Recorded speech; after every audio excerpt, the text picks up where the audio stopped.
Alofa lava o tala fau mai Sāmoa, usi mai ele whaafonga. Ua tali mai le whionga le whailau tusi o lo fiso le pāle mia ma le kāpeneta, anga whili tō mai manoshem leo, i se tusinga le pepa le observer le whai unga le vaiaso umawae, na ta awailo la fautuina ma le whionga le ofisa sili, o le mtanga luengo le vai fafo, pesta ano mea le whionga le sui pāne mia, to e lupe po mune nukon semo, ina ia whau iatu ia te ia sa la fautuanga anga i le whionga le pāne mia, au iei ona tō whitinga i New Zealand, ina ia tau fia whontanga lo whātou tia, ma ia teitai o le atu no. O whailo mai anga whili se pepa o whamtalanga, e le whamau nia tustu singa le pepa, ona ele iei se teimi na o atuai e whautuaina le whionga le sui pāne mia. Pei taina whamau nia mai fwoi le whionga le pāne mia au iei New Zealand. To low lava le CEO o le Foreign Affairs, ma le CEO o le Cabinet. E longo to e lupe mo sona fina ngalo, e fai mese fautuanga e ateau, e awane to e whaeni au fono a o inei. O se matua tala le sao le tala, le lau tō whaafonga, o le ua o whaasao mai e le. CEO. Fai lau tusi al Cabinet. Eo. Mao ila, e matua i maua taitaia ia le si foila asanga e o iei, ono le, al whaatau bale ina o la ua. E le whaia se la fautuanga i le fionga i le sui pāle mia ia tōlu. A leo whaatupo e le observer tala. Ma ele tasi e se tala se whaapea ua whai. Ma ua tele ma noa i tūlanga uma pe o le whaamoi moe ia. E au le tau wola o le whaangota. O whaamoi moe so ufo i le Sāmoa. E ana ta pena lola i o tūlanga o le whaamoi moe te tau na iai le media site al tatou malo. Le whionga le li pāne mia le laule le mali tōpula te vau Fosi Schmidt.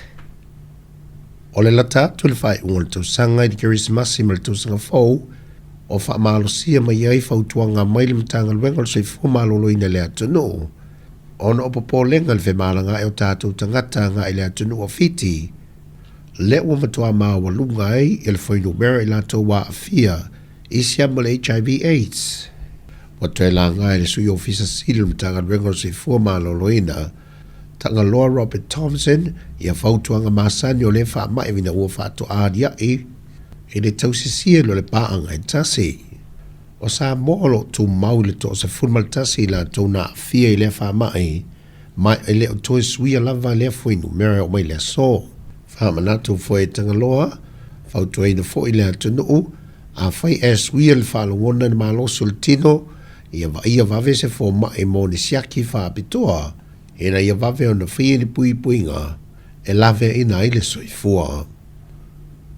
Na whamalama le teitei whono le komiti o le tupe le pāne mene, le whionga telefono David Hunter, le mafua anga wasi i tia mawalunga i le 4 miliona tala, le tupe wa whaanganga ese mai le tala whaatatau o tuo le tupe, mo le fo mai whaapitoa e whaiata o tonga e sa ilia ai whaamauninga o tino maaliliu, le o lo malanga mai fiti.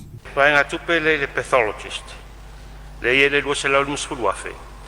Ia o lae sa iei se fuafuanga mtanga luenga, e whasalaunga luenga. Le lai whaatali lava se qualified pathologist, wow, ngā luenga ie e den whaina whaisos fua mai. Ai o temi nei, o lae iei le pathologist mai fiti, e whaimasau e whaatino susuenga ia, i temi a wanoai.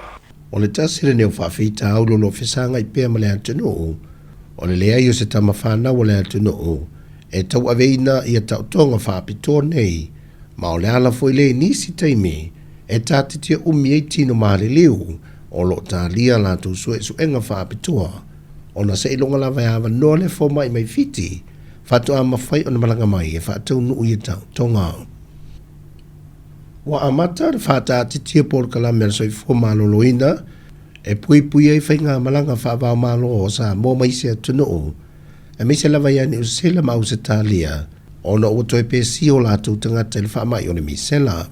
O le vai aso nei o wha mau tui na mai aso i fo maloloina ni usila, o to se fulu ma le fitu o lātou tangata wa afia, e tu tonu o le tolu vai aso.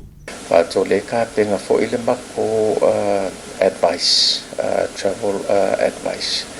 Ia e whakua i ngai le malu la kongo whe malanga i me se la vai la ko ro malanga mai whafo. e le nga ka New Zealand wa le nga o New Zealand le pesi ai ia fa pe foi Australia ia mai sila va a kongu o le kolope ia make sure wa a ko au kui pui pui o le misela a ke le fai malanga mai or at least have one dose of miso kasi se kui foi le o le misela ai le fai malanga mai I Samoa ia markula foi le ka ngo ki lo a fa pe o yengi ya unga e masalomi ai ola e o le misela e kaunga ko ki kilo e kolopo ia fenga malanga se malo si le fa malanga mai pe o ai nga la ye agua makanga ka penga yen kanga nga ave fo kwanga I kulanga ia fai loe tangaloa o le o tolu vaiaso I le vaiaso le nei talu o na whaasalau I tua I lapta inga ai meise o fautua ngai tawa moi na I matua e a ngai mai au meia whanau e whai tui pui pui o le misela ina I awani toi o atu le tūlanga pangatia sa iei mo mua sa moa o tala fawia manuia tele ni aso si o tātou tunu whasoi fuia